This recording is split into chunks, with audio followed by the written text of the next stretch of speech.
Milers de persones han rigut amb els problemes domèstics d'Òscar Dalmau i Òscar Andreu, però en canvi pocs els hem vist la cara. Aquesta parella d'humoristes, que també es diuen els Òscars de la ràdio, ironitzen sobre l'actualitat a programes com Polònia i Minoria Absoluta. I en aquest qüestionari donen la cara i ens expliquen com s'han convertit en humoristes de moda. Odio els acudits, no m'agraden gens els acudits, no m'agrada que ningú expliqui acudits i no m'agrada haver de riure. I la paret de totxos, no?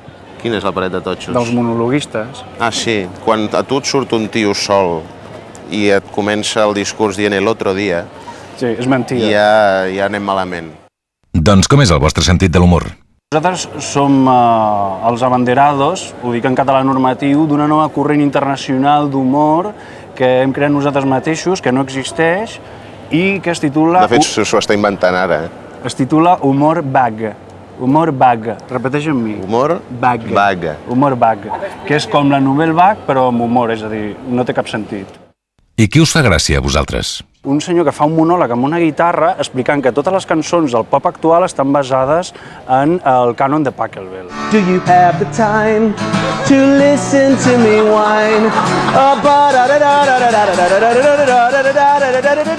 Superbo, sí, sí. El vam veure l'altre dia a casa, no? Perquè ens posem vídeos i riem nosaltres allà sols i tal.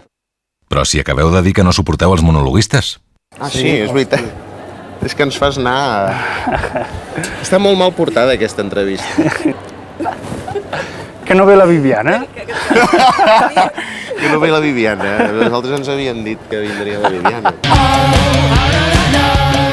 Òscar Dalmau i Òscar Andreu es van conèixer a la universitat i des d'aleshores han compartit nom, apunts, pis i un sentit de l'humor tan àcid com lúcid. Després de 7 temporades ventilant els seus problemes domèstics a la ràdio, ara aquesta parella de guionistes són part responsable de l'èxit de programes com Polònia i Minoria Absoluta, i ja se'ls coneix com els Òscars de la ràdio. Totalment d'acord amb el que ha dit. Ei, Oriol, què tal? Som fans de la veu en off d'aquest programa. La gent no sap que es diu Oriol Rafel. Digues alguna cosa, Oriol. Va, pareu de fer-me la pilota. Veus? Que bé parla, Quina veu, tu. Quina veu. Sembla que ho hagi fet tota la vida. Sí, sí, sí. Més val que canviem de tema i que confesseu que no podeu suportar l'un de l'altre.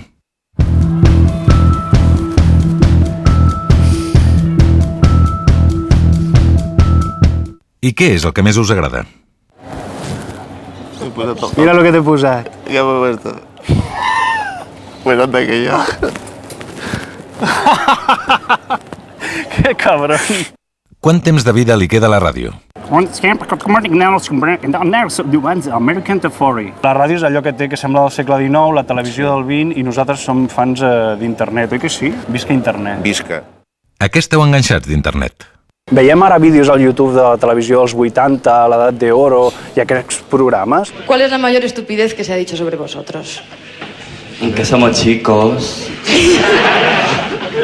I allà estava passant la vida i allò s'estava filmant i allò s'estava gravant. Hi havia gent que fumava, perquè la gent fuma. Sí. No us penseu que la gent de la televisió no fuma. Si passava algú per davant de la càmera, realment allò no estava preparat. Pues passa la gent davant de la càmera, perquè és la vida, tio. Tu no pots negar la vida, perquè la vida és com una onada que passa i no sé què. Bueno, em tancaran en un sanatori.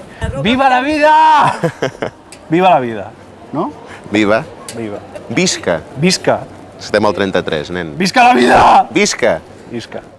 Com us deien de petits? El orejas.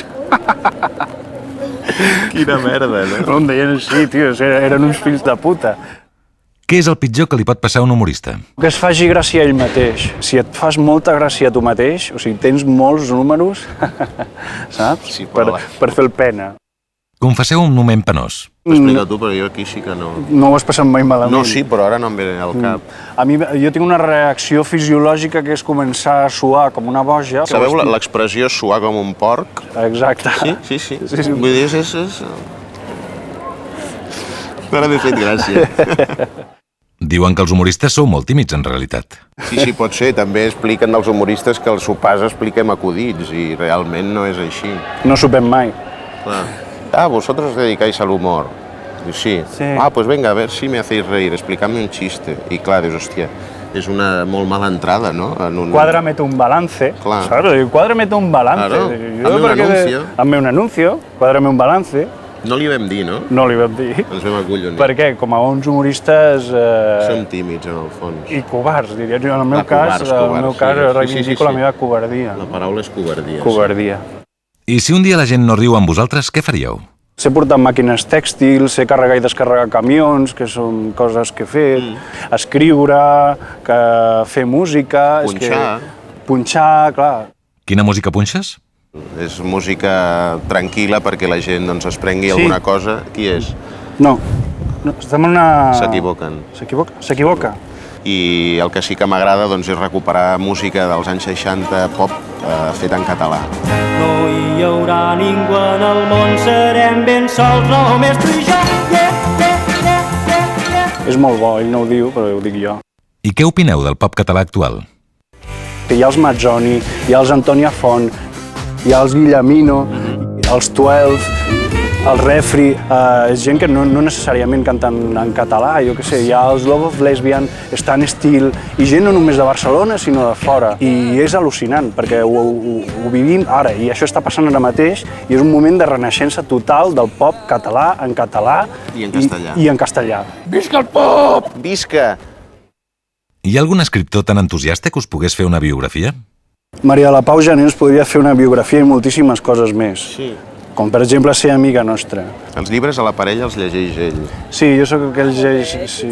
Jo em vaig quedar a Theo Balzo. Sí. Jo després vaig continuar amb Theo Harray i Thomas Mann. Theo Harray, Thomas Mann, el Chiver, el Carver, el Pla, el Segarra... Tots aquests... Kafka... Ens podrien entendre. Què és per vosaltres el silenci? Perdó. Hola, nene. Nene, que me va a castigar Montella.